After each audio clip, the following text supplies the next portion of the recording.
ጤና ይስጥልን የኢቢሲ ተወዳጆች እንደምን ቆያችሁ 7 ሰዓት ነው ተወዳጁ የዜና ሾው ዜና ኢትዮጵያ እነሆ ተመልሷል በምዕራፍ 2 ቆይታችን እስከ 8 ሰዓት ድረስ የተለያዩ ዘገባዎችን ያጋራናችሁ በያላችሁበት ከናንተ ጋር ቆይታ እናደርጋለን የዛሬ ዕለተ ሰኞ ዜና ኢትዮጵያ መታሰቢያ ደረጃና ሰለሞን ኃይለ ኢየሱስ እየመራን አብረናችሁ ቆይታ ያደረግን ነው አበይት ጉዳዮቻችንን ጠቁማችሁ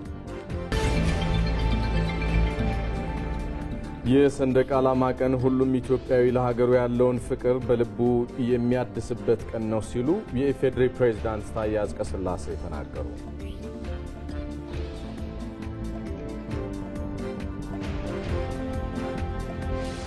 ጥራት ያለውን ትምህርት በፍትሃዊነት ተደራሽ ለማድረግ እየተሰራ መሆኑን የማዕከላዊ ኢትዮጵያ ክልል ትምህርት ቢሮ አስታወቀ።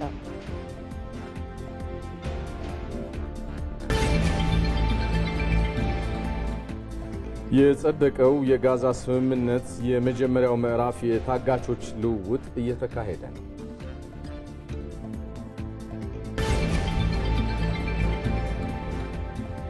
በስፖርት ዘገባችን የአፍሪካ ሀገራት የ2026 የዓለም ዋንጫ የማጣሪያ ጨዋታዎች እየተካሄዱ ነው የሚሉት የዜና ኢትዮጵያ የ7 ሰዓት አበይት ጉዳዮች ናቸው። እዚህ አዲስ አበባ ከሚገኘው ዋናው ስቱዲዮአችን ከምትከታተሏቸው ዘገባዎች በተጓዳኝ ባልደረቦቻችን በተለያዩ አዳዲስና ወቅታዊ ጉዳዮች ዙሪያ ከደቂቃዎች በኋላ እየገቡ ተጨማሪ ማብራሪያ የሚሰጡን ይሆናል። ዛሬ 18ኛው የብሔራዊ ሰንደቅ ዓላማ ቀን በተለያዩ ሀገራችን አካባቢዎች እየተከበረ ይገኛል። እየተላለፉ ያሉ መልእክቶችንና በስፍራው የሚገኙ ባልደረቦቻችን ተጨማሪ መረጃዎችን ያጋሩናል። አባዲ ወይናይ፣ መስከረም ቸርነትና መሐመድ አልቃድርን እንጠብቃለን። ከሰንደቅ ዓላማ ቀን በተጨማሪ ደግሞ ሌሎች ሁነቶችንም ባልደረቦቻችን ሲከታተሉ ቆይተዋል። ወደ ማዕከላዊ ኢትዮጵያ ክልል እንሻገራለን። ባልደረባችን ወንደሰን አፈወርቅ በዛ ነው የሚገኘው። በትምህርት ላይ የተካሄደ አንድ መድረክ አለ። ይህንኑ መድረክ ተከታትሏል። ምን ጉዳዮች ተነሱበት ስንል እሱን እንጠይቀዋለን።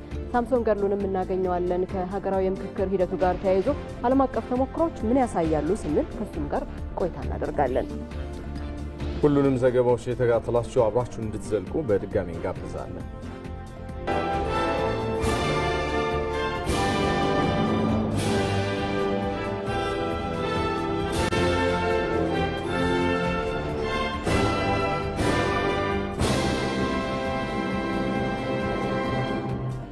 ከዜና ኢትዮጵያ ጋር ናችሁ የተወደዳችሁ 18ኛው የብሔራዊ ሰንደቅ ዓላማ ቀን የተመለከቱ ዘገባዎቻችን ቀዳሚ ይሆናሉ። ስኬቶቻችን የሰንደቃችን ከፍታ የሚያጭሩ ናቸው ሲል የኢፌዴሪ የመንግስት ኮሚኒኬሽን አገልግሎት አስታወቀ።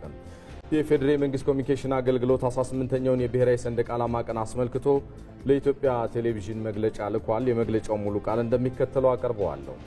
ኢትዮጵያ ባለፉት ጥቂት የለውጥ ዓመታት ምርታዊ ስኬቶችን እያስመዘገበች የሚመጥናትን ከፍታ እየያዘች ትገኛለች ይላል መግለጫው። ለዘመናት የቁጭትና እንጉርጉሮ ትርክት ምንጭ የነበረው አባይን ገርታም የኃይልና ብርሃን ምንጭ አድርጋለች። በንጋት ሐይቅ በምግብ ሉዓላዊነቷ ላይ ጉልህ ሚና የሚጫወት የዓሳ ምርት ማግኘት ችላለች። አዲስ የቱሪዝም መዳረሻ ደሴቶችንና ከተሞችንም ፈጥራለች።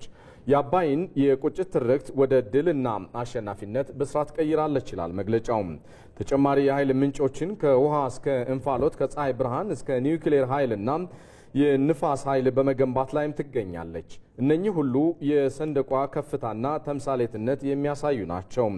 ኢትዮጵያ ከገጸ ምድር ባሻገር በከርሰ ምድር ያሉ ሀብቶቿን ወደ መጠቀምም ተሸጋግራለች ይላል መግለጫው። በተፈጥሮ ጋዝ ማውጣት የታየውን ስኬት ለማላቅ በነዳጅ ዘይትም ለመድገም ግዙፍ ፕሮጀክቶችን ጀምራለች ሀገሪቱ። የግብርና ዘርፉን ውጤታማነት ለማሳደግ ሲባል የአፈር ማዳበሪያ በራሷ ለማምረት ወሳኝ ምዕራፍ ላይ ደርሳለች። የሕዝቧን የአኗኗር ዘይቤ ለመቀየር ከቢሮ እስከ ግቢ በሚል ጀምራም ከከተማ እስከ ገጠር ወደሚልም ተሻግራለች። እዚህ በአዲስ አበባ የተጀመረው የከተሞችን ገጽታ የመቀየር ንቅናቄ ዘመናዊነትን፣ የስማርት ሲቲ ጽንሰ ሐሳብንና ሰውን ከተፈጥሮ የማስማማት ልምምድን ያስተዋወቀም ነው። ይህም የዲፕሎማሲ ማዕከል የሆነችውን መዲናችንን በዓለም አቀፍ ደረጃ ያላትን ገጽታ የሚያጎላ የሰንደቃችንን ከፍታም የሚጨምርም ሆኗል ይላል መግለጫው። የከተሞቻችንን የማዘመኑ ጅማሮ ወንዞቻችንን በማከም የተፋሰሶችን ደህንነት የሚያረጋግጥም ሆኗል።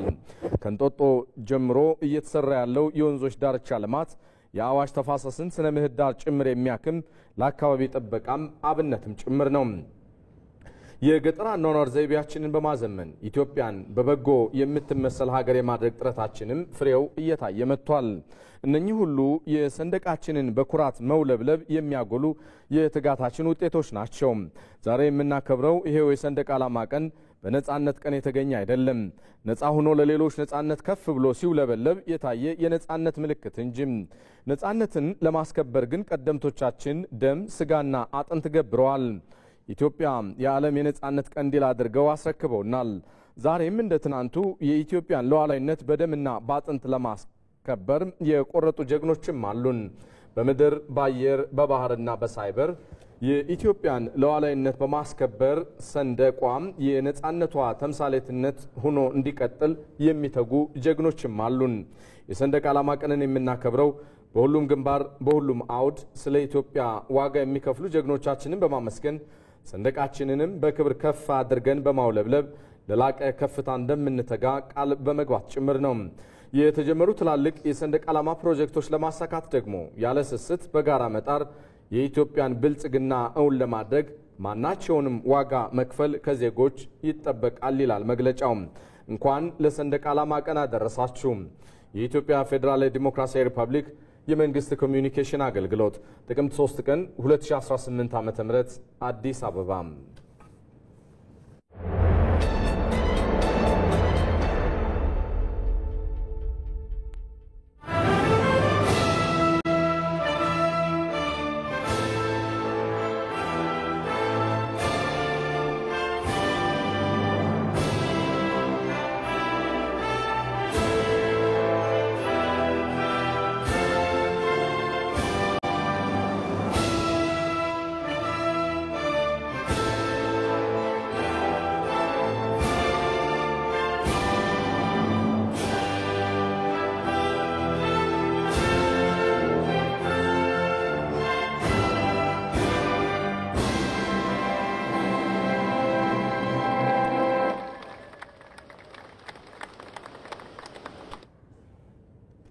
ወደ አጀንዳ ጉዳያችን እንሻገራለን ተመልካቾቻችን። በአጀንዳ ጉዳያችን ደግሞ ዛሬ የተከበረ የሚገኘውን 18ኛውን የብሔራዊ ሰንደቅ ዓላማ ቀን ታሳቢ አድርገን ቆይታ እናደርጋለን። ቀዳሚ የምናደርገው ይህንን ሁነት በተለያዩ አካባቢዎች ላይ የሚከታተሉ ባልደረቦቻችንን ማግኘት ነው የሚሆነው።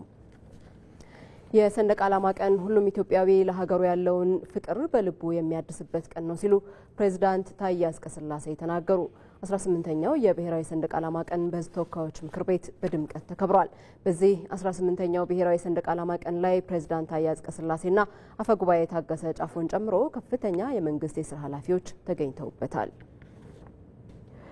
ይህንኑ ሁነት እየተከታተለ የቆየው ባልደረባችን አባዲ ወይናይ ተጨማሪ መረጃዎችን ሊያጋራን በቀጥታ መስመራችን ላይ ተገኝቷል።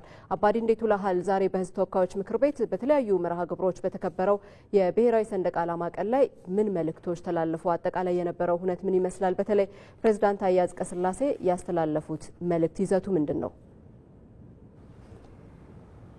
አመሰግናለሁ። እንግዲህ አንቺም ቀደም ብለሽ እንደጠቀሽው በዛሬው ዕለት ብሔራዊ የሰንደቅ ዓላማ ቀን በሕዝብ ተወካዮች ምክር ቤት ቅጥር ግቢ ውስጥ በድምቀት ተከብሯል። በዚህ ስነ ስርዓትም በርካታ ከፍተኛ የመንግስት የስራ ኃላፊዎች ናቸው የተገኙት።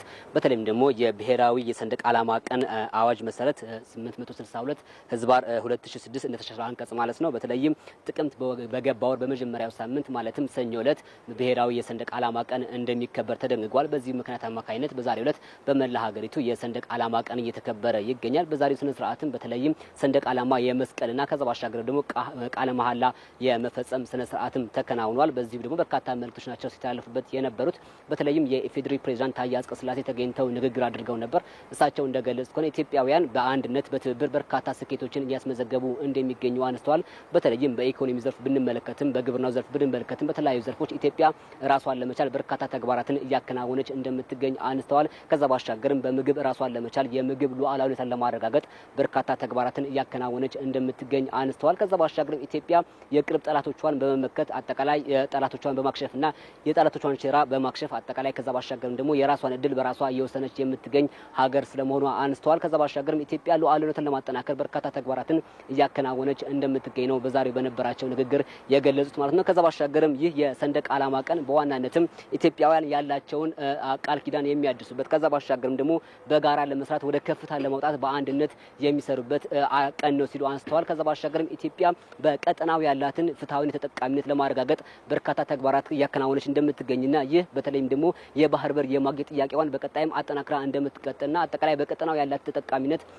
ይበልጥ አጠናክራ እንደምትቀጥል ገልጸዋል። ይህንን ንግግራቸው ተከታትለን እንመለስ። ይህ ሰንደቅ ዓላማ በላባችንና በእውቀታችን ሀገራችንን ወደ ከፍታ ለማውጣት ለእያንዳንዳችን ኃላፊነት ይሰጠናል፣ ኃላፊነትም ያጎናጽፈናል። በልዩነት ውስጥ ያለውን ውበት አክብረን በሀገራዊ ምክክር መድረካችን አማካይነት የምንገነባው የጋራ መግባባት ለዘላቂ ሰላምና ለጠንካራ ዲሞክራሲያዊ ስርዓት ግንባታ መሰረት በመጣል ላይ ይገኛል። ሉዓላዊነታችን የሚከበረውም በጠንካራ አንድነትና በበለጸገ ኢኮኖሚ ላይ ስንቆም ነው። በመሆኑም በቀጠናው የጋራ ተጠቃሚነትና ትብብር ላይ የተመሰረተውን ፍትሃዊ የባህር በር የመጠቀምና የማግኘት መብታችንን በሰላማዊና ዲፕሎማሲያዊ እንዲሁም በሰጥቶ መቀበል መንገድ ማስከበራችን የሚቀጥል ይሆናል። ይህ ለኢትዮጵያ ህዳሴ ወሳኝ ጉዳይ ነው። የህዝብ ተወካዮች ምክር ቤት አፈ ጉባኤ አቶ ታገሰ ጫፎ እሳቸው ንግግር አድርገው ነበር። እሳቸው እንደገለጹት ከሆነ የሰንደቅ ዓላማ በተለይም የኢትዮጵያ ብዝሃነትን የሚያረጋግጥ የኢትዮጵያ ሉዓላዊነትን ይበልጥ የሚያጠናክር በህዝቦች መካከል ያለውን ህብረ ብሔራዊነት የሚያጠናክር ነው ሲሉ ሀሳባቸውን አንስተዋል። በዛሬው ዕለትም በሰንደቅ ዓላማ ቀንም አጠቃላይ በህዝቦች መካከል ያለውን ትብብር በህዝቦች መካከል ያለውን አንድነት ይበልጥ የምናጠናክርበት ነው ሲሉ ሀሳባቸውን ገልጸው ነበር። የእሳቸው ንግግርም ተከታትለን እንመለስ። ሰንደቅ ዓላማችን የውስጥና የውጭ ጠላቶቻችን ሊሰብሩት የማይችሉት የህብረ ብሔራዊ አንድነታችንና የሉዓላዊነታችን ምሽግ ነው።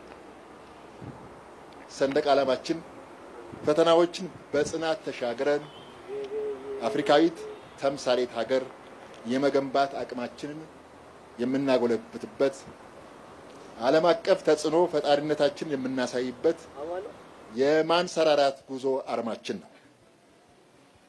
ሰንደቅ ዓላማችን በታሪክ ውጣ ውረዶች ውስጥ የጽናታችን ምልክት ነው። ዛሬም ለሀገራችን ብልጽግናና ዘላቂ ልማት ያለንን ጽኑ አቋም እንዲሁም ወደ ብሩህ ከፍታ ዘመን እየተሻገርን መሆናችን የምናውጅበት ነው።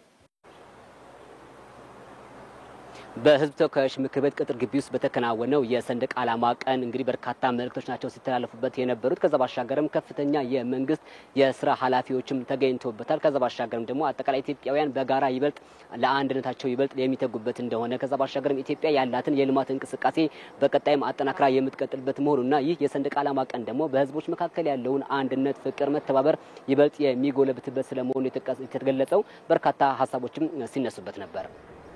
አባዲ ስለ መረጃዎቹ እናመሰግናለን። መልካም ቀን። ዘገባዎቻችን እንደቀጠሉ ናቸው። ሰራዊቱ ለሰንደቅ ዓላማ ከፍታም ሁሌም ቢሆን ራሱን መስዋዕት ለማድረግ ዝግጁ ስለመሆኑ የመከላከያ መረጃ ዋና መምሪያ ጀነራል ጌታቸው ጉዲና ተናገሩ። ጀነራል ጌታቸው ኢትዮጵያ የዘመናት ስብራቷን በመጠገን በማንሰራራት ላይ ነች ያሉ ሲሆን ሰራዊቱ ለሀገሪቱ ከፍታም እንደሚሰራም አበክረው ገልጸዋል። 18ኛው የሰንደቅ ዓላማ ቀን በመከላከያ ሰራዊት ጠቅላይ መምሪያና በሁሉም የጦር ክፍሎች ተከብሯል። እዚህ ጉዳይ ላይ ልናቆያችሁ ነው የተወደዳችሁ። ይህንን ሁነት ስትከታተል የቆየችው ዘጋቢያችን መስከረም ቸርነት ተጨማሪዎችን ልታጋራን በቀጥታ መስመራችን ላይ ትገኛለች። ሰላም ላንቺ መስከረም፣ እንደምን ቆየሽ? በመከላከያ ሰራዊት ጠቅላይ መምሪያ በምን መልኩ ነው 18ኛው የብሔራዊ ሰንደቅ ዓላማ ቀን የተከበረው? ለመሆኑ ሰራዊትና ሰንደቅ ዓላማስ ያላቸው ትስስር እንዴት ተገለጸ የሚለውን ንገሪን እስኪ። አመሰግናለሁ። በኢፌዴሪ መከላከያ ሰራዊት ጠቅላይ መምሪያና በሌሎች የጦር ክፍሎች እንግዲህ በሰራዊት አባላት በተገኙበት የመከላከያ ሰራዊት ከፍተኛ አመራሮች በተገኙበት በድምቀት ተከብሯል 18ኛው የሰንደቅ ዓላማ ቀን። እዚህ ላይ የንግግር ያደረጉት የመከላከያ ሰራዊት የመረጃ ዋና መምሪያ ጀነራል ጌታቸው ጉዲና እንደገለጹት እርሳቸው በሰንደቅ ዓላማ ለሰራዊቱ ልዩ ትርጉም ያለው መሆኑን አንስተዋል። ሰንደቅ ዓላማችን የአንድነታችን የክብራችን የሉዓላዊነታችን ነጸብራቅና መገለጫ የህዝቦች መለያም ነው ብለዋል። ሰራዊቱ ደግሞ ለዚህ ሰንደቅ ዓላማ መስዋዕትነትን ሲከፍል የኖረ እንደሆነ ነው የገለጹት ማለት ነው። በተለይ ደግሞ እንግዲህ የሀገርን ሉዓላዊነት በማስጠበቅ ሂደት ውስጥ ሀገር ከፍታዋ እንዲረጋገጥ ሰንደቅ ዓላማዋ ከፍ ብሎ እንዲውለበለብ የሰራዊት አባላት ከፍተኛ መስዋዕትነት እየከፈሉ መሆናቸውን ነው የገለጹት ማለት ነው። የእንግዲህ የሰራዊቱ አባላት ከሰንደቅ ዓላማ ፊት ራሱን ለመሰየፍ ዝግጁ መሆኑንም ነው የገለጹት። አሁን ባለንበት ዘመን ደግሞ ሀገራችን ከነበረችበት ስብራት በመውጣት እንግዲህ በማንሰራራት ላይ ያለች ራስ ብለዋል። በዚህ ሂደት ውስጥ ታዲያ ለሀገሪቱ መጻኢ ዕድል መቃናት የተቃና መንገድ መሆን ደግሞ የሰራዊቱ አባላት ለሀገሪቱ ከፍታ መረጋገጥ እንግዲህ የበኩላቸውን አስተዋጽኦ የሚያደርጉና የህይወት መስዋዕትነት ጭምር የሚከፍሉ መሆናቸውን ነው ያነሱት። በተለይ ደግሞ እንግዲህ በተለያዩ ጊዜ ውስጥ እንግዲህ ኢትዮጵያ ጠላቶች ከሀገር ውስጥ ባንዳዎች ጋር በጋራ በመሆን በሀገሪቱ ላይ የተለያዩ ጥቃቶችን ለማድረስ ጥረት ቢያደርጉም እንዲሁም የተለያዩ ሙከራዎችን ቢኖሩም የሀገር መከላከያ ሰራዊት አባላት ግን ከፍተኛ ዝግጁ መሆናቸውንና የህይወት መስዋዕትነት በመክፈል ጭምር ሀገራቸውን ሉዓላዊነት ሁሌም ቢሆን የሚያረጋግጡ መሆናቸውን ነው የገለጹት። አሁን ባለንበት ዘመንም የሀገር መከላከያ ሰራዊት አባላት ከመቼውም ጊዜ በላይ የሀገርን ሉዓላዊነት ለማስጠበቅ የሀገርን ከፍታ ለማስጠበቅ ዝግጁ ናቸው ሲሉ ነው የገለጹት ማለት ነው። በተለይ አሁን ያለንበት ዘመን እንግዲህ በተለያዩ የልማት ስራዎች የተከናወኑ እንደመሆኑ መጠን የሀገር ከፍታ እንዲጠበቅና የቀጣይ ትውልድ ማሻገር እንዲቻል የሀገር መከላከያ ሰራዊት አባላት እንግዲህ ከፍተኛ አስተዋጽኦ እያደረጉ እንዳሉና የህይወት መስዋዕትነት ጭምር እየከፈሉ ያሉ መሆናቸውን ገልጸዋል ማለት ነው። በዚሁ መድረክ ላይ እንግዲህ ሌሎች የሰራዊት አባላትንም አናግረናቸው ነበረ። የሰራዊቱ አባላት ለሰንደቅ ዓላማ የተለየ ትርጉም የሚሰጡና ጥብቅ ቁርኝነት ያላቸው መሆኑን ነው የገለጹን። በተለይ ወደ ሰራዊት እንግዲህ ሙያ ውስጥ ሲገቡና የሀገር መከላከያ ሰራዊት አባል ሲሆኑ ቃለ መሐላ ላይ የሚፈጽሙትም ሰንደቅ ዓላማን ይዘው እንደመሆኑ መጠን ልዩ ትርጉም የሚሰጣቸውና ለሰንደቅ ዓላማ ከፍታ የትኛውንም አይነት የህይወት መስዋዕትነት ለመክፈል ዝግጁ መሆናቸውን ነው የገለጹልን ማለት ነው። እንግዲህ በየትኛውም ዘመን ሊሆን ይችላል የምንከፍለው መስዋዕትነት ለሀገራችን ሰንደቅ ዓላማ ከፍታ ነውና ሁሌም ቢሆን ለሀገራችን ሉዓላዊነት ለሀገራችን ከፍታ የህይወት መስዋዕትነት ለመክፈል ዝግጁ ነን። ይህም ደግሞ ሰንደቅ ዓላማችን ከፍ ብላ እንድትውለበለብ የሚያደርግ ነው ሲሉ ነው የነገሩን ማለት ነው። እንግዲህ በአጠቃላይ በነበረው ስነ ስርዓት ላይ ድምቅ ባለ ሁኔታ የተለያዩ የማርሽ ባንድ ዝግጅቶችና ሌሎች ዝግጅቶች በነበሩበት ነው በኢፌድሪ የመከላከያ ሰራዊት ጠቅላይ መምሪያ የተከበረው ማለት ነው። ባልደረባችን መስከረም ቸርነት ግሩም ነው። እናመሰግናለን። መልካም ቀን። በቀጥታ መስመር ላይ የሚገኙ ባልደረቦቻችንን በዚሁ በአጀንዳ ጉዳያችን ላይ አሁንም ማግኘታችንን እንቀጥላለን። ብሔራዊ የሰንደቅ ዓላማ ቀን ሲከበር አባቶቻችን ያወረሱንን ጀግንነትና ለሰንደቅ ዓላማ የከፈሉትን መስዋዕትነት ለማደስ ነው ሲሉ የብልጽግና ፓርቲ ዋና ጽህፈት ቤት ሰራተኞችና አመራሮች ገለጹ። 18ኛው የሰንደቅ ዓላማ ቀን የብልጽግና ፓርቲ ዋና ጽህፈት ቤት ውስጥ ተከብሯል። በዚህ ጉዳይ ላይ ተጨማሪ መረጃ ሊሰጠን ባልደረባችን መሐመድ አልቃድር በቀጥታ መስመራችን ላይ ነው የሚገኘው። መሐመድ እንዴት ውለሃል? 18ኛው የብሔራዊ ሰንደቅ ዓላማ ቀን አከባበር በብልጽግና ፓርቲ ጽህፈት ቤት ውስጥ እንዴት አለፈ? ምን ሀሳቦችስ ተነሱበት? አመሰግናለሁ። እንግዲህ 18ኛው የሰንደቅ ዓላማ ቀን ዛሬ በብልጽግና ፓርቲ ጽህፈት ቤት በዋና ጽህፈት ቤቱ ተከብሯል። በተለየ ስሜት ባለው ህዝባዊ መዝሙር ነበር ይህ 18ኛው የሰንደቅ ዓላማ ቀን በጽህፈት ቤቱ የተከበረው። የተለያዩ መልእክቶችም የተላለፉበት ነበር። እንግዲህ ቀደም ሲል ለማንሳት እንደሞከራችሁት አባቶቻችን ያወረሱንን ጀግንነት እንዲሁም የከፈሉትን መስዋዕትነትን ለማደስ የአንደኛው መገለጫው የሰንደቅ ዓላማን ክብር ከፍ አድርጎ ማስቀመጥ ነው። ይህንንም ለማድረግ የሰንደቅ ዓላማ ቀንን በተለየ ሁኔታ እናከብራለን ያሉት የብልጽግና ፓርቲ የጽህፈት ቤቱ ሰራተኞች እንዲሁም አመራሮች በዚህ ወቅት እንግዲህ የተለያዩ አመራሮችን ለማነጋገር ሞክረን ነበር። ይህ የሰንደቅ ዓላማ ቀን ሲከበር ያገኘናቸውን ስኬቶች ከዚህ ቀደም ሊሰሩ የማይታሰቡ ነገሮችን አድርገን በተለየ ስኬት ላይ ነው የምንገኘው። እሱን በማላቅ ወይንም በማጉላት እንዲሁም ደግሞ የተለያዩ በቀጣይነት የሚሰሩ ስራዎችን ለማከናወን ያልተጠቀምንባቸውን ጸጋዎችን በድጋሜ ለመጠቀም የሚያስችሉ ስራዎችን ለመስራት እንዲሁም ደግሞ ያጣናቸውን ጸጋዎቻችንንም ለማስመለስ የሀገሪቱንም ክብር ከፍ ለማድረግ ይህንን ቀን በተለየ ሁኔታ ማክበር አስፈላጊ ስለመሆኑ ነው ያነሱት። የሰንደቅ ዓላማ ቀን ሲከበርም የሀገሪቱን ከፍታ በሚያሳይ መልኩ ለማድረግ የተለያዩ ስራዎችን ሲሰሩ መቆየታቸውን ያንንም ማድረጋቸውን ተመልክተናል። በተለየ ሁኔታ ነበር ይህ በዓል እንግዲህ በጽህፈት ቤቱ የተከበረው።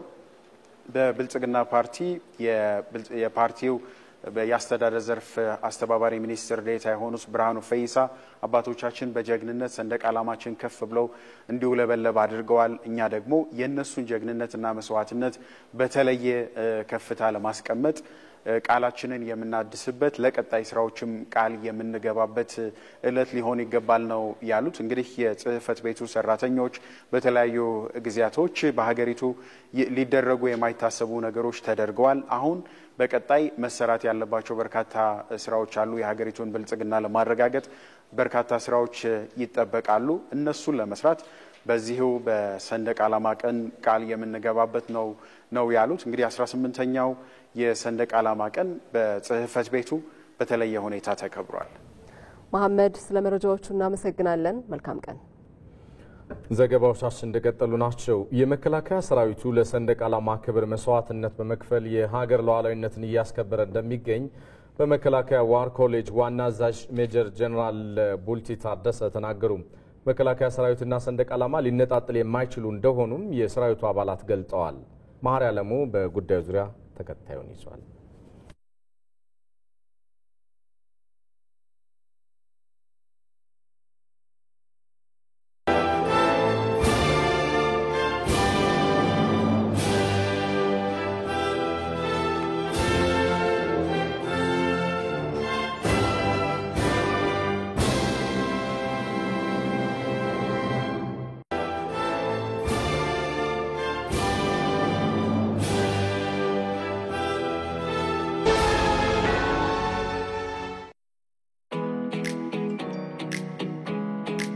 የቴክኖሎጂ ችሎታዎች ባደጉ ቁጥር ሰውን ለመጉዳት የሚጠቀሟቸውም ይበዛሉ።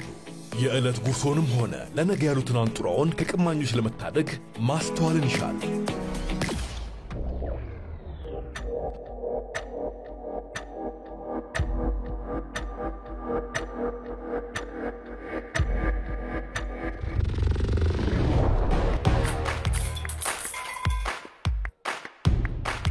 ማንኛውንም መተግበሪያ ከአፕ ስቶርና ከፕሌይ ስቶር ብቻ በማውረድ የተቀበሉት ብር አካውንት ውስጥ መግባቱን በማረጋገጥ አጠራጣሪ ማስፈንጠሪያዎችን ወይንም ሊንኮችን ባለመንካት ያልተረጋገጠ የማህበራዊ ሚዲያ ንግድ ላይ ባለመሳተፍና የሐሰት ማስታወቂያዎችን ባለማመን ራስዎን ከመጭበርበር ይታደጉ። የኢትዮጵያ ንግድ ባንክ ሁሌም የሚተማመኑበት ባንክ።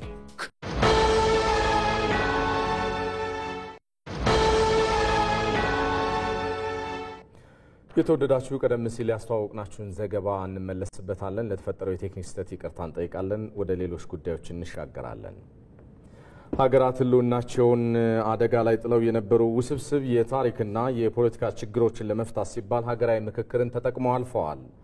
እነኚህ ህዝብን ከጥፋት መታደግ የቻሉበትና ከትናንት የተሻገረ ፈተናዎቻቸውን አስወግደው ለመጪው ትውልድ ሰላማዊ ሀገርን ማስረከብ ስለመቻላቸውም የታሪክ ድርሳናት ያስረዳሉ። የእነኚህ ሀገራት የምክክር ሂደትና ልምድ ለመሆኑ ምን ይመስላል የሚለውን ባልደረባችን ሳምሶን ገድሉ ተጨማሪዎችን ሊያጋራን በቀጥታ መስመራችን ላይ ይገኛል። ሳምሶን ያስካቸውን መረጃዎች አድርሰን እስኪ በተለይ ምክክርን ባህል ያደረጉ ንግግርን ልምምድ ያደረጉ ሀገራት ምን አተረፉ የሚለውንም ማካተል ልታደርሰን ትችላለህ? አመሰግናለሁኝ። እንግዲህ በርካታ ሀገራት በተለይ በዚህ በሀገራዊ ምክክር ውስጥ አልፈው ሰላማቸውን መረጋገጥ ችለዋል።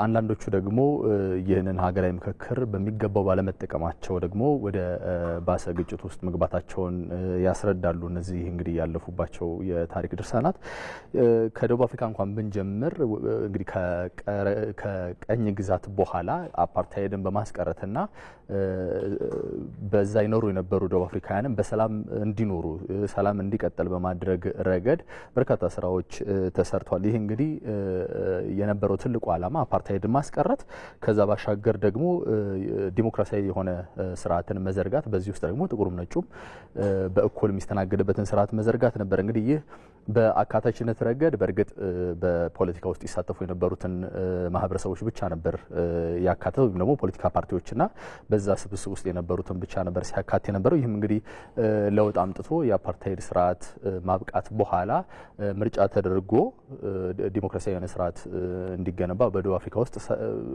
ከእልቂት ይልቅ ሰላም እንዲቀጥል በማድረግ ረገድ ትልቅ ሚና ነበረው።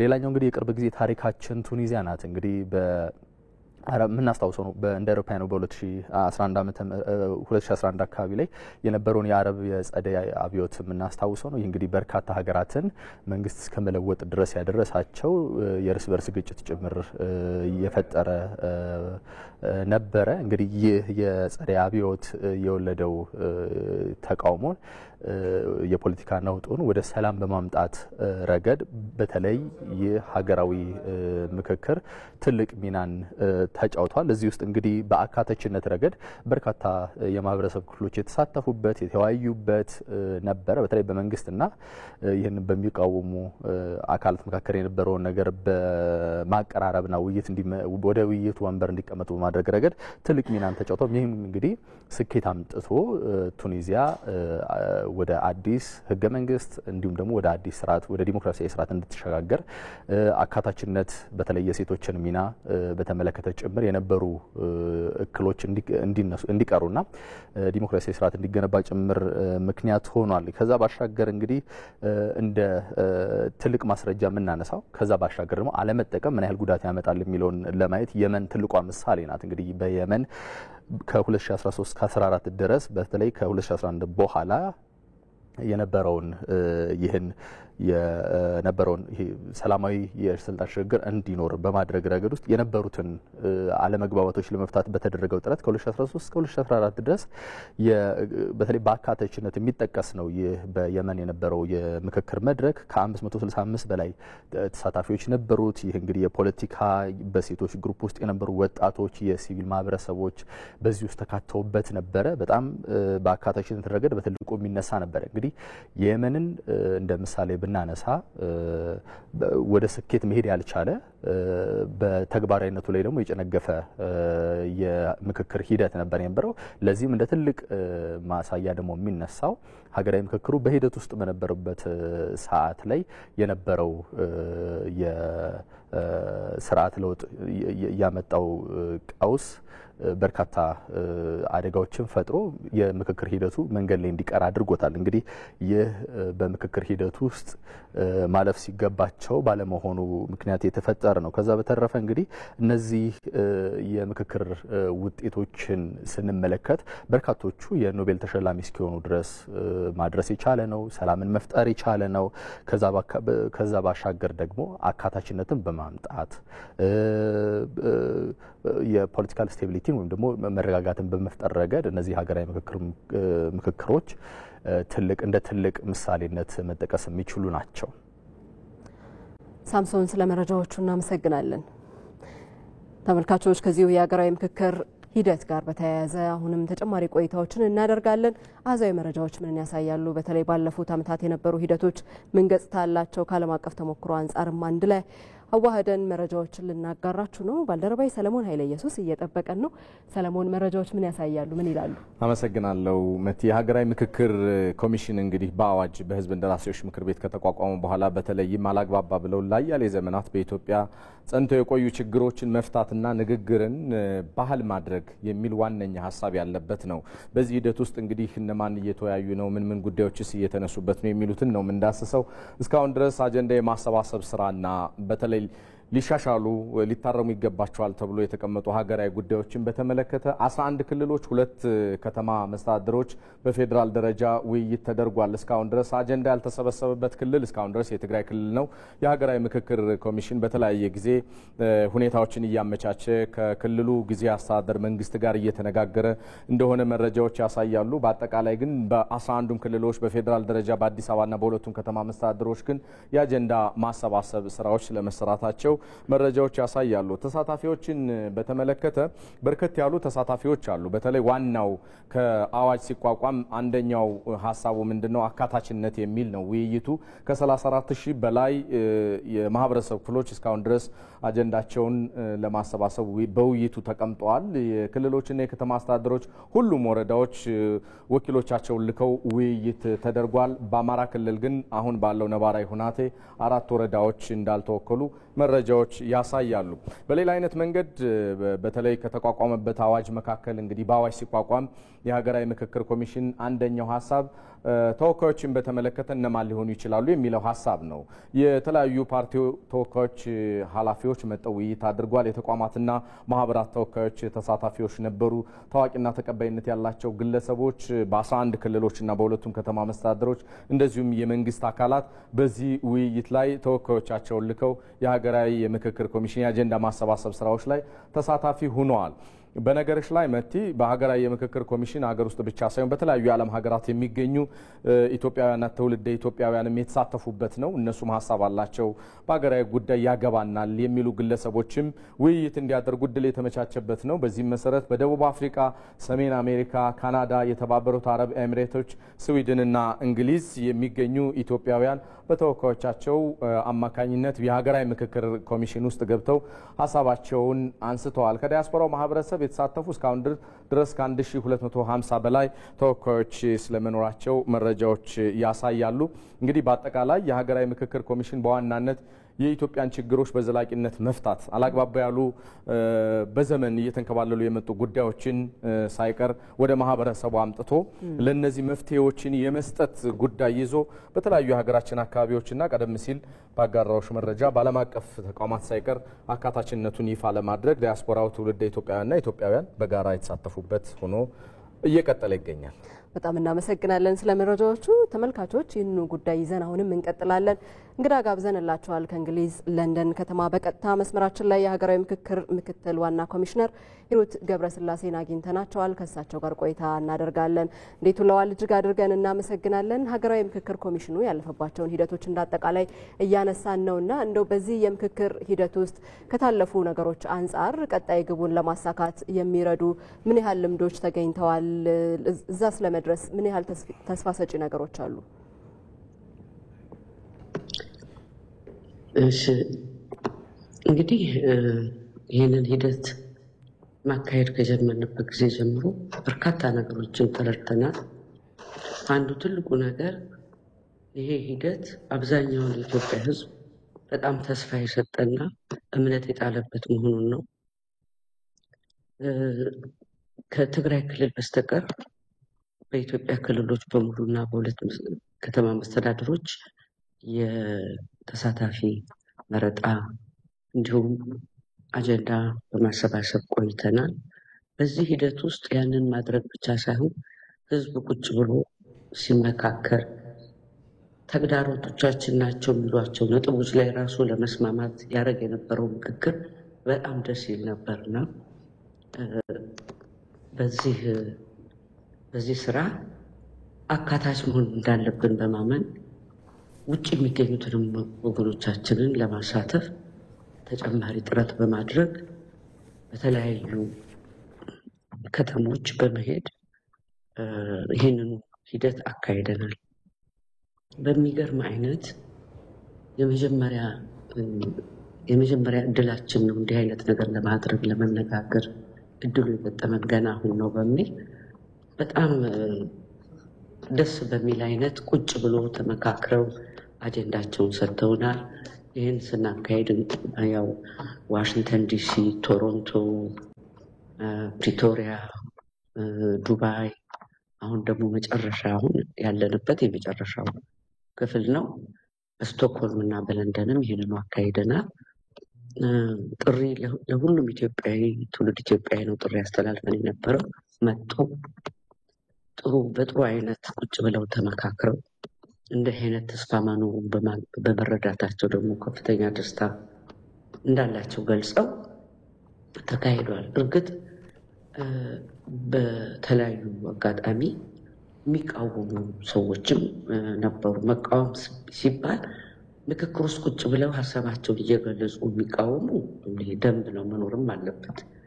ግን ትንሽ ቫዮለንት በሆነ ስብሰባውን የመረበሽና እንዲቋረጥ ለማድረግም አንዳንድ ሙከራዎች ታይተዋል። ግን እነሱ በጣም አጭር ደቂቃ እየፈጁ ያንን የተጀመረውን ምክክር ቀጥሎ በለንደንም በስቶክሆልምም የተገኙ ተሳታፊዎች አጀንዳቸውን ሰጥተውናል። በትልቁ የሀገራዊ ምክክር ጉባኤ የሚወክሏቸውንም ሰዎች መርጠው ሰጥተውናል።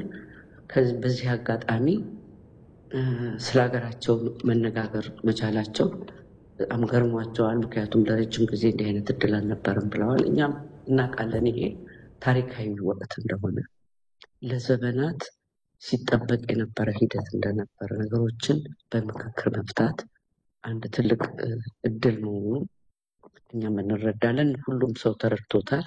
ይህን አጋጣሚ እዚህ አጋጣሚ ላይ መጥተው አሻራቸውን በማሳረፋቸው በከፍተኛ ደስታ ገልጸውታል። ምክትል ዋና ኮሚሽነር ሂሩት ይህን ምናልባት የመጨረሻ ጥያቄ እናድርገው። እንግዲህ እስካሁን ድረስ በ11 ክልሎችና በሁለቱም ከተማ መስተዳድሮች የአጀንዳ መሰባሰብ ስራዎች ተሰርተዋል። አካታችነቱም መቼም ከፍ እያለ ስለመምጣቱም ቀደም ብለን ያቀረብነው ሀዛዊ መረጃም ያሳያል። አሁን የሚቀረው ቀጣይ ስራዎች ምንድን ናቸው? በትግራይ ክልል ያለውን ነባራዊ ሁናቴ በምን መንገድ ነው ልታስኬዱት ያሰባችሁት? ምን አዲስስ ነገር አለ የሚለውን ይንገሩን እስኪ። እንግዲህ ትግራይ ክልል ሌሎች ክልሎች ውስጥ እንደሰራ ነው አይነት ሂደት ለማካሄድ ስንጠብቅ ቆይተናል። በተለያየ ጊዜ ደብዳቤ ጽፈናል፣ እየሄድንም ብዙ ሙከራዎች አድርገናል። በመጨረሻ ነገሩ እየዘገየብን ሲሄድ በቀጥታ የተለያዩ ባለድርሻ አካላትን በመሰብሰብ እዛው ድረስ ሄደን በማነጋገር እምነት እንዲጥሉበት በዚህ እድል ለማሳየት ሞክረናል። እነሱም በከፍተኛ ጥማት ነው መጥተው እየተሳተፉ የቆዩት። እነሱን ኢንጌጅ በማድረግ የተለያዩ ማህበረሰብ ክፍሎችን፣ ሴቶችን፣ ወጣቶችን፣ ፖለቲካል ፓርቲዎችን፣ ሲቪክ ኦርጋናይዜሽንስ እያነጋገርን ቆይተናል። አሁንም ተስፋ የምናደርገው በሚቀጥሉት ሳምንታት ትግራይ ውስጥ ይህንኑ ሂደት ማካሄድ እንደምንችል ነው ተስፋ የምናደርገው። መልካም፣ እናመሰግናለን። የሀገራዊ ምክክር ምክትል ዋና ኮሚሽነር ሂሩት ገብረስላሴ መልካም ጊዜ ይሁንልዎት። እኔም አመሰግናለሁ። እግዚአብሔር ይስጥልኝ። ዘገባዎቻችን ይቀጥላሉ።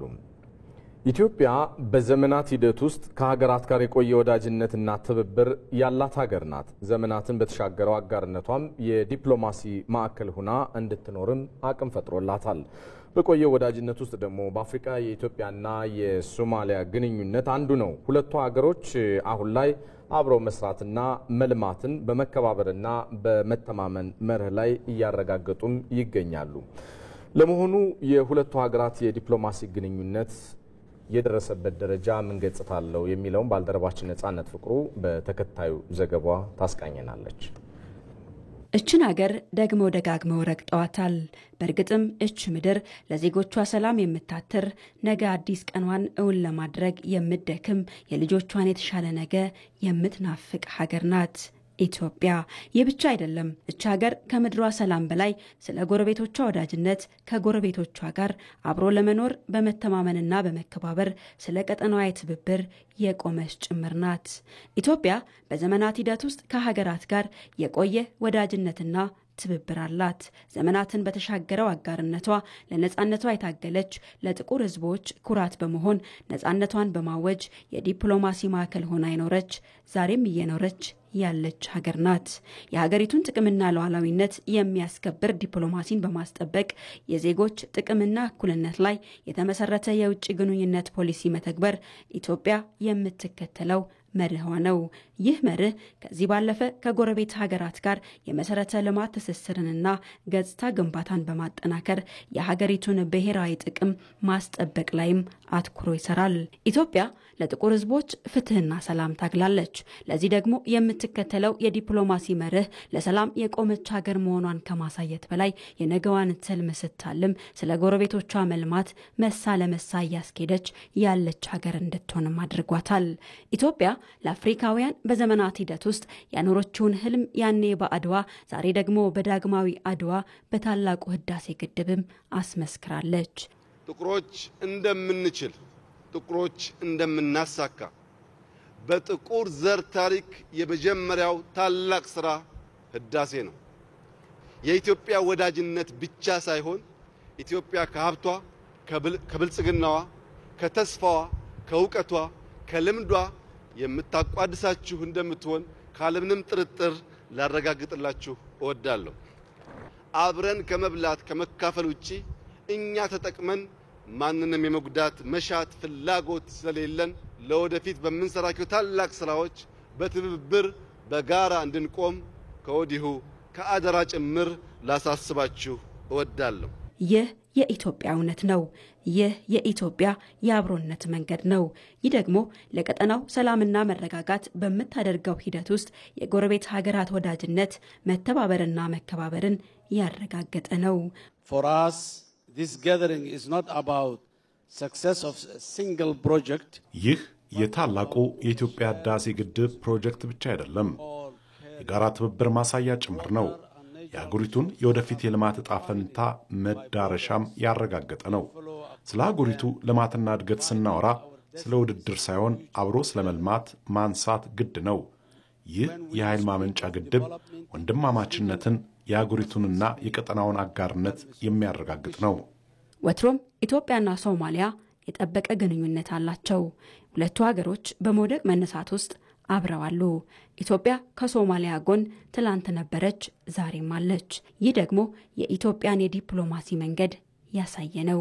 ኢትዮጵያና ሶማሊያ በቆየ ወዳጅነት አብሮ መስራትን፣ በጋራ መልማትን በመከባበርና መተማመን መርሃቸው እያረጋገጡ ይገኛሉ። ከሰሞኑ ወደ ኢትዮጵያ ምድር የመጡት የሶማሊያ ፕሬዝዳንት ሐሰን ሼክ መሐሙድ የዚህ እውነት ማሳያ ናቸው። ፕሬዝዳንቱ ወደ ኢትዮጵያ መምጣታቸውን ተከትሎ ጠቅላይ ሚኒስትር አብይ አህመድ ውይይት ስለማድረጋቸው፣ በውይይታቸውም በሁለትዮሽና ቀጠናዊ ጉዳዮች ላይ ምክክር ስለማድረጋቸው በማህበራዊ ትስስር ገጻቸው ላይ አስፍረዋል። ይህ ደግሞ ትብብር፣ በጋራ መቆም ለሀገሪቱ ብሎም ለቀጠናው የመልማት ማረጋገጫ አንዱ ማሳያ ነው። ከኢትዮጵያ ቴሌቪዥን በቀጥታ ስርጭት ዜና ኢትዮጵያን እየተከታተላችሁ ትገኛላችሁ። ከፍታ በኋላ ስንመለስ ደግሞ የአትሌት ሻለቃ ኃይሌ ገብረስላሴ ሆቴሎችና ሪዞርቶች ዓመቱን ሙሉ በየቀኑ ማለዳና ምሽት 12 ሰዓት ላይ ሰንደቅ ዓላማ በክብር የመስቀል እንዲሁም የማውረድ ስነ ስርዓት ያካሂዳሉ። ይህንኑ የተመለከተ ዘገባን እናጋራችኋለን።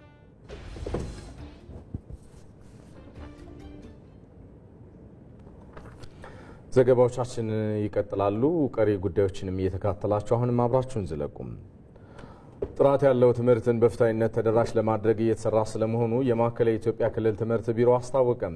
የትምህርት ጥራት ለሁለንተናዊ ብልጽግና በሚል መሪ ሀሳብ የክልሉ ሁለተኛው የትምህርት ሴክተር ጉባኤ በወራቤ ከተማ እየተካሄደ ይገኛል።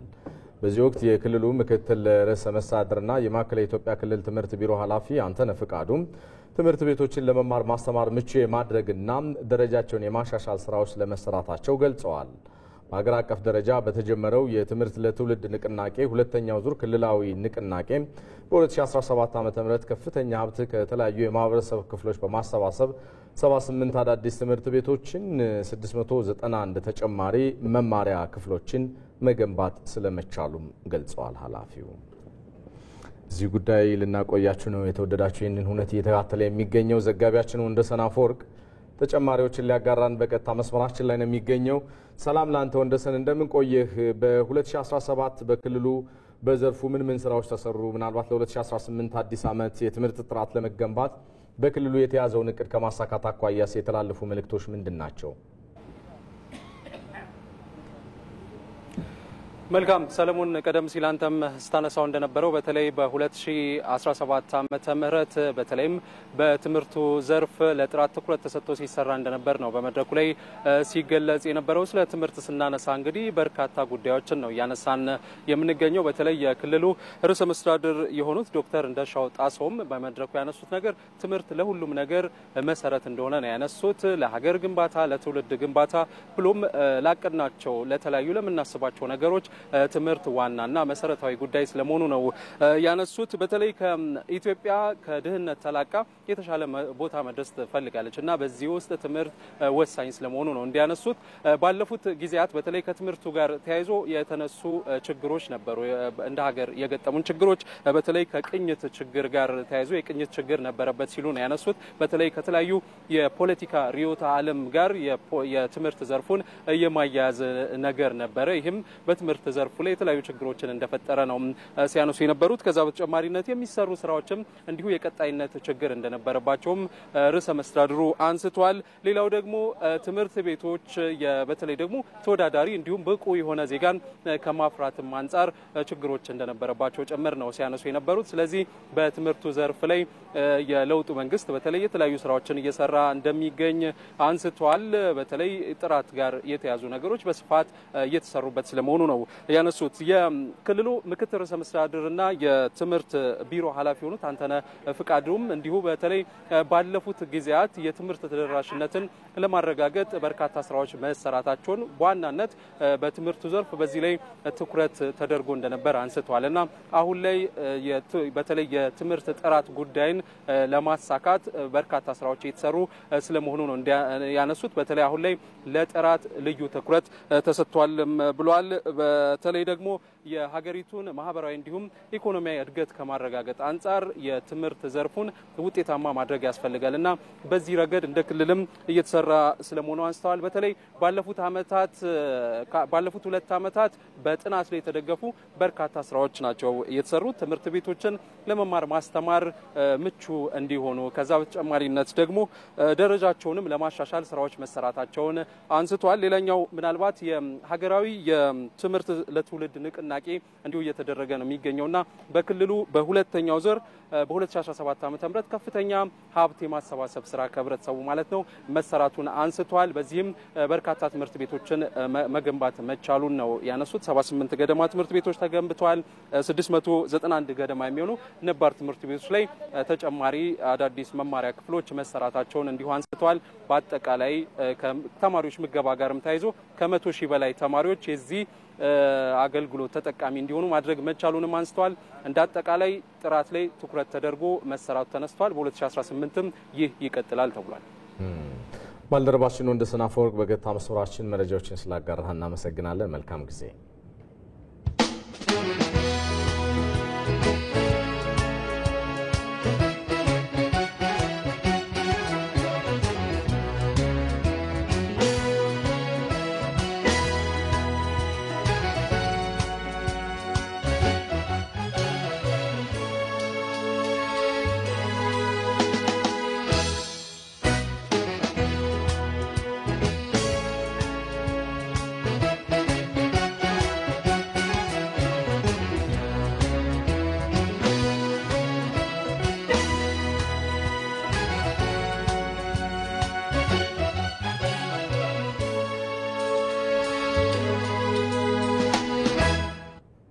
ተመልሰናል። 18ኛው የብሔራዊ ሰንደቅ ዓላማ ቀንን መነሻ በማድረግ ወደ ተዘጋጁ ዘገባዎቻችን ደግሞ ተመልሰናል። የመከላከያ ሰራዊቱ ለሰንደቅ ዓላማ ክብር መስዋዕትነት በመክፈል የሀገር ሉዓላዊነትን እያስከበረ እንደሚገኝ በመከላከያ ዋር ኮሌጅ ዋና አዛዥ ሜጀር ጀነራል ቡልቲ ታደሰ ተናገሩ። መከላከያ ሰራዊትና ሰንደቅ ዓላማም ሊነጣጠል የማይችል እንደሆነ የሰራዊቱ አባላት ተናግረዋል። መሐሪ አለሙ ኢትዮጵያ በጀግኖች ልጆቿ ተጋድሎ በከፈለችው መስዋዕትነት ለጠላቶቿ ያልተደፈረች ዳር ድንበሯን ያስከበረችና ለሰንደቅ ዓላማዋም ክብር የተዋደቀች ሀገር ነች። ይኸው የሰንደቅ ዓላማ ተጋድሎ ለነጻነት የተከፈለ በመሆኑ በዜጎቿ ዘንድ ልዩ ትኩረት ይሰጠዋል። እኛ ኢትዮጵያውያን ሀገርን ዳር ድንበርንና ክብሩን ለማስጠበቅ ዳምና ላባቸውን አፍሶ አጥንታቸውን ከስክሶ ያስከበሩ ነጻነት ሉዓላዊ ሀገር ናት። እኛ ኢትዮጵያውያን ለሉዓላዊ ሀገርነታችን ያስጠበቅነው በዚህ ሰንደቅ ዓላማ ስር ሆነን ነው። ሰንደቅ ዓላማ ለኢትዮጵያ ብቻ ሳይሆን ለሌሎች ነጻነት ያላገኙ ጥቁር ህዝቦች ዘንድም ከፍተኛ አድናቆትን ያስገኘና ለሌሎች ሀገሮችም ተስፋ የጫረ ትልቅ የፍንጣቂ ብርሃን ነው ብለን መውሰድ ይቻላል። በመሆኑም እኛ ሰንደቅ ዓላማን ሁል ጊዜ ስናከብር በተለይ ደግሞ ለኛ ለመከላከያ ሰራዊት የሀገራችን ህዝባዊነትና ሉዓላዊነትን አንድነቷን ህብረ ብሔራዊነቷን እንዲጠበቅ ልዩ መለያ የሆነው ሰንደቅ ዓላማችን ሁል ጊዜ የምናዘክረውና የምናከብረው በመሆኑ በተለይ ለኛ መከላከያ ሰራዊት ትልቅ ትርጉም አለው። ልጆቿ በሚሰማሩበት ሁሉ ይህንኑ የነጻነት አርማ የሆነውን ሰንደቅ ዓላማ በዓለም አደባባይ በማውለብለብና ሉዓላዊነቷን በማስከበር ድል እየተቀዳጁ ጀግንነታቸውን እያሳዩበት ይገኛሉ። ከኢቲቪ አዲስ ቀን ጋር ቆይታ ያደረጉት የመከላከያ ዋር ኮሌጅ ዋና አዛዥ ሜጀር ጀነራል ቡልቲ ታደሰ ሰንደቅ ዓላማ ኢትዮጵያውያን የሀገራቸውን ዳር ድንበር ለማስከበር መስዋዕትነት የከፈሉበት መሆኑን ይናገራሉ። መከላከያ ሰራዊታችን ሉዓላዊነትን መጠበቅ ብቻም ሳይሆን አካባቢያችንን የቀጠናውን የኃይል ሚዛን እንዲጠበቅ ጸረ ሰላም ኃይሎች ሀገራችን አካባቢያችን ላይ እንዳይቃጡብን ይሄን የሚቃጡ ከሆነና የሚዋጉ ከሆነ ደግሞ ከሩቅ ለማስቀረት የሚያስፈልገው ነው ከሆነ ደግሞ ሁሉም መስዋዕትነትን ከፍሎ ሀገራችንና ሰላሙን እንዲጠብቅ መከላከያ ሰራዊታችን ላይ ተቀን እየሰራ ነው። ሰንደቅ ዓላማ በመከላከያ ሰራዊቱ ዘንድ ልዩ ቦታ የሚሰጠው መሆኑን የሚናገሩት ደግሞ የሰራዊቱ አባላት ናቸው። ባንዲራ ለኛ ሉዓላዊነታችን ነው። የራሳችን መንግስት አለን፣ የራሳችን ሚሊተሪ አለን። የትም በሄድክበት ቦታ ላይ ያ ሰው እንኳን ኢትዮጵያዊ ነው እንጂ አሜሪካዊ ነው አትባልም፣ ባንዲራ ካለ ማለት ነው። ያ ወታደር ደግሞ ሲባል እንደምታየው በቀኝ እጃችን ላይ ነው ያለው። ባንዲራችን ያን ያህል ነው። ለባንዲራችን ያለን ክብር እናም ይሄ ነው።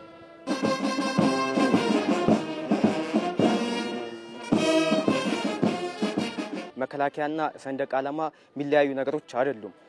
አንዱ ሲጠራ አንዱም ተከትሎት መሄድ ነው። አገር ሲጠራ ሰንደቅ ዓላማ ሲጠራ መከላከያ ሰራዊት አብሮ ይጠራል። መከላከያ ሰራዊት ሲጠራ ደግሞ አገርም ሰንደቅ ዓላማ አብሮ እንዲውለበለብ ከፍ ብሎ እንዲሰቀል የሚያስችል ደሙን መስዋዕት አድርጎ ህይወቱን ምንም ሳይሰስት በኃላፊነት የተለያዩ ኃላፊነቶችን በመወጣትም ሪስክ ውስጥ በመግባትም ህይወቱን ደሙንም እየገበረ የሀገራችን ሰንደቅ ዓላማ ከፍ ከማድረግ አንጻር ነው ዋናው የመከላከያ ሰራዊት ተግባሩና አንዱን ነጣጥለን ልንይዘው ምንችላቸው ነገሮች አይደሉም። መከላከያና ሰንደቅ ዓላማ ማለት የሀገር ቃል ኪዳን ማለት ነው። የሀገራችን ቃል ኪዳን ገብተን የሀገራችን መገላገል ፍቃደኛ መሆናችን ማለት ነው። ሰንደቅ ዓላማን ሳነሳ ሰራዊትን ልለይ አልችልም። ያው እኔም የሰራዊት አባል ስለሆንኩኝ ሰንደቅ ዓላማዬን ምንጊዜም በቀኝ ክንዴ አድርጌ ጀግንነቴን፣ ሉዓላዊነቴን፣ የሀገር ፍቅር ስሜቴን የምገልጽበት በተለይ ደግሞ በተለያዩ የአውደ ውጊያዎች ተልኮ ሲሰጠኝ ያንን ተልኮ በድል ፈጽሜ ወደ ጦር ካምፔ ሊሆን ይችላል፣ እዛው ድል በፈጸምኩበት ስፍራም ሊሆን ይችላል ከፍ አድርጌ የማስበው የማውለበልበው ሰንደቅ ዓላማዬን ነው።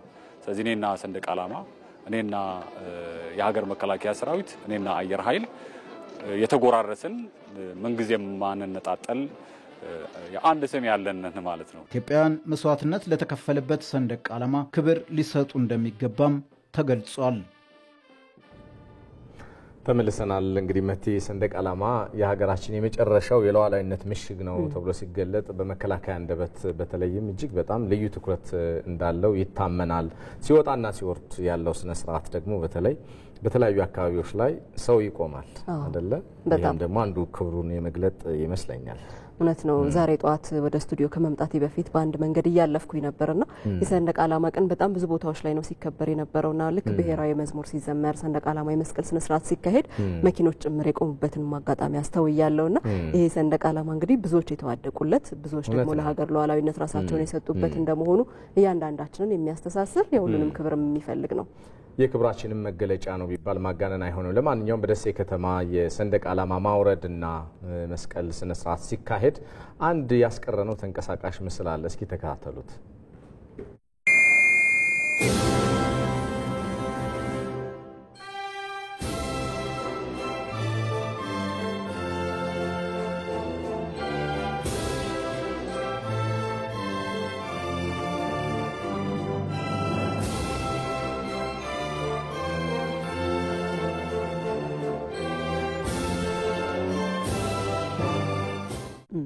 ደሴ ከተማ ላይ እንግዲህ ተሽከርካሪም እግረኞችም ቆመው የሰንደቅ ዓላማ ስነ ስርዓትን ሲያከናውኑ የተመለከትንበት ነበር። የደነቀንም እናንተንም እንድትጋሩትም የፈለግነው በአደባባይ የሰንደቅ ዓላማ መስቀልና ማውረድ ስነ ስርዓት ሲኖር በአደባባይ ሳይቀር ሰው እንደሚቆም ምልክት እንዲሆን እንደው አብነት ይሆናል ብለን ነው ያስቀረነው። ለማንኛውም እንቀጥላለን። ከፍታ በኋላ እንመለስበታለን። ወዳላችሁ ጉዳይ ነው የምንሻገረው። ከዚሁ ካነሳነው ጉዳይ ጋር የተያያዘ ነው። የአትሌት ሻለቃ ኃይሌ ገብረስላሴ ሆቴሎችና ሪዞርቶች አመቱን ሙሉ በየቀኑ ማለዳና ምሽት 12 ሰዓት ላይ ሰንደቅ ዓላማ በክብር የመስቀልና የማውረድ ስነ ስርዓት ያካሂዳሉ። በሆቴሎች አገልግሎት ለማግኘት የሚመጡ እንግዶችም ለሰንደቅ ዓላማ በሚሰጠው ተገቢ ክብር ደስተኛ እንደሚሆኑ በተለያዩ ጊዜያት ሲናገሩ ይሰማልና ባልደረባችን ቶማስ ኃይሉ በእነዚህ ሆቴሎች ተገኝቶ ቅኝት አድርጓል። እስቲ ዘገባውን እንከታተል። ኢትዮጵያ በማለዳም በአመሻሽም በሰንደቋ የምትታወስበት የምትከበርበት በአመት ውስጥ 365 ቀናት የምትዘከርበት ኃይሌ ግራንድ ሆቴል እንገኛለን።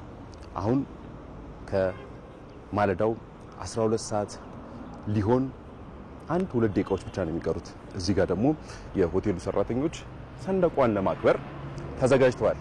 ምን ይመስላል እናያለን።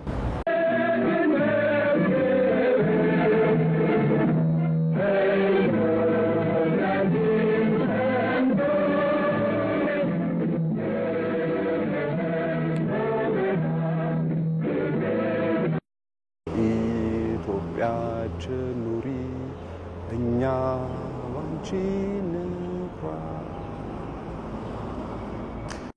ተመልካቾቻችን የባንዲራ መስቀል ስነ ስርዓቱ ተጠናቋል። ስለ ኢትዮጵያ ባንዲራ ሲታሰብ በጭንቅላታችን የሚመጣው ነገር መስዋዕትነት ነው፣ ሀገር ነው። እዚህ የኢትዮጵያ ባለውለታ የሆነው ሻለቃ ኃይሌ ገብረስላሴ ኃይሌ ግራንድ ሆቴል ውስጥ ደግሞ ይህ በየጊዜው በየቀኑ የሚደረግ ነው የሚከወን ተግባር ነውና እዚህ ይህ መደረጉ በዓለም አደባባይ በተሳተፈባቸው የኦሎምፒክ መድረኮች ሁሉ ስሟን ሲያስጠራ የኖረው ኃይሌ አሁንም ደግሞ ስሟን በማስጠራቱን ቀጥሏልና በጣም ትልቅ ስሜት የሚፈጥር ክስተት ነው ያስተዋል ነው። እዚህ ጋር ደግሞ የሆቴሉ ስራ አስኪያጅ ይገኛሉ። ማን ይባላሉ? ራሱን አስተዋውቁንና። ኃይሌ ግራንድ ሆቴል ይህንን ክስተት ወይም ደግሞ የሰንደቅ ዓላማ መስቀል ስነ ስርዓቱ መቼ ነው የጀመረው? ሁሌ ይደረጋል ወይ? እሺ፣ አመሰግናለሁ። ስሜ የምሻው ተሾመ እባላለሁ። የኃይሌ ግራንድ ዋና ስራ አስኪያጅ ነኝ። ኃይሌ ግራንድ አዲስ ስራ በጀመረበት ጊዜ ጀምሮ በየዕለቱ ጠዋት መስቀል፣ ማታ ደግሞ በክብር የባንዲራ ማውረድ ስነ ስርዓት እያካሄድን እንገኛለን። ለምንድን ነው ይሄን መስቀል ማውረዱ ምን አስፈለገ? ይሄ ቤት የአንድ የኢትዮጵያ ባንዲራ ከፍ አድርጎ በዓለም ስሟን ሲያስጠራ የኖረ የአንድ ጀግና ቤት ነው። ሻለቃም በዚህ ትልቁ እምነታቸው ከስራም ከሁሉ ነገር በፊት ስርዓት ይቀድማል ነው። ስለዚህ ስርዓት ደግሞ የሚጀምረው ሀገርን ከማክበር ነው፣ ሀገርን ከመውደድ ነው፣ የሀገር ፍቅርን በተግባር ከማሳየት ነው። ስለዚህ እዚህ የስራ ባልደረቦቻችን ጠዋት በሌሊት 12 ሰዓት የሚገኙ እና እዚህ ያደሩ የስራ ባልደረቦች ተሰብስበው ባንዲራውን ከፍ አድርገው ይሰቅላሉ። ሰዎች ግን አይገረሙ? እንዴት ነው ስሜቱን እስኪ ያጋራ። እውነት ነው ማለት ይሄ እንግዲህ በኔ እድሜ ትምህርት ቤት እያለን ጀምሮ እንደ ሀገር እኔ ባንዲራ ሲሰቀል ጠዋት ላይ አስፋልት ላይ ካለን ከማዶ ካለን የትኛውን ቦታ ላይ ቆመን አክብረን ነው የምንገባ። አሁን ተቋማት ያንን አጠናክረው በደንብ ባለመያዛቸው ይመስለኛል ስሜቱ እየቀዘቀዘ መጥቶ ብዙ ያንን ካለማያት እዚህ ሲያገኙ በተለይ ከኛ ዘመን በፊትና በእኛ ዘመን የነበሩ ሰዎች ሲናገሩ በደንብ እንትን የሚያደርጉት በቁጭት ነው። ያጡትን እንዳገኙ እንግዳ ሆነው እዚህ ሲታደሙ በጣም ትልቅ ስሜት ነው ያለው። አቶ ምሻው በጣም እናመሰግናለን። እኔም በጣም አመሰግናለሁ። እግዚአብሔር ያክብርልን። ቴንክ ዩ እናመሰግናለን። እንግዲህ ተመልካዮቻችን ተቋማት ሀገርን ማስታወስ አለባቸው። ለባንዲራ የሚሰጥ ክብርን ሁሉም ነው በየተሰማራበት መንገር ማስተዋወቅ ያለበት። ዋጋ የተከፈለለት መስዋዕት የተከፈለለት የህብረ ብሔራዊ አንድነታችን ማሳያ የሆነ ኢትዮጵያኖች እንደ ከለራችን እንደ ማንነታችን የተለያየ ማንነት እንዳለን ሁሉ በባንዲራችን ጥላ ስር ግን አንድ መሆናችን የሚረጋገጥበት ነውና የኃይሌ ግራንድ ሆቴል ላይ እዚህ አዲስ አበባ ያደረግነው ቅኝትም የተከታተላችሁትን ይመስላል። ለሌሎች ተቋማትም ተምሳሌት የሚሆኑ መሆኑን ማረጋገጥ ይችላል። ቶማስ እናመሰግናለን። ግሩም ዘገባ ነው። በእንደዚህ አይነት ተቋማት ለሀገራቸው ሊሰጡት የሚችለውንም ክብር የኃይሌ ግራንድ ሆቴል ያሳየበት ነው። ለሌሎችም ሊጋባ ቢችል የበለጠ ስለ ሀገር ፍቅርና ስለ ሰንደቅ ሊኖር የሚችለው ስሜት እጅግ ከፍ ሊል እንደሚችል ይገመታል። ብዙ እንግዶች የሚስተናገዱበት ነው ሆቴል እንደመሆኑ መጠን የሀገር ውስጥም የውጭም እንግዶች አሉና ከውጭም ለሚመጣው አዲስ ተሞክሮ የምናሳይበት የሀገር ውስጥም ደግሞ የበለጠ ለሰንደቅ ዓላማው ያለው ፍቅር እንዲጨምር የሚያደርግበት ይመስለኛልና ሊበረታታ የሚገባው ተግባር ነው እንግዲህ ተመለከት ነው። እንቀጥላለን። የተወደዳችሁ ዜና በቀጥታ እየተላለፈላችሁ የሚገኘው እዚህ አዲስ አበባ ከሚገኘው የኤቢሲ ዋናው ስቱዲዮ ነው። ከውጭ ለትንታኔ የመረጥነው ዘገባ ላይ ደርሰናል። የጸደቀው የጋዛ ስምምነት የመጀመሪያው ምዕራፍ የታጋቾች ልውውጥ በሁለቱም ወገን እየተካሄደበት ነው። በዚህ ሐማስ እስራኤላዊ ታጋቾችን እየለቀቀ ስለመሆኑም ተሰምቷል። ባልደረባችን አለምነህ ዋሴ በጉዳዩ ዙሪያ ተከታዩን ትንታኔ ያጠናቅሯል።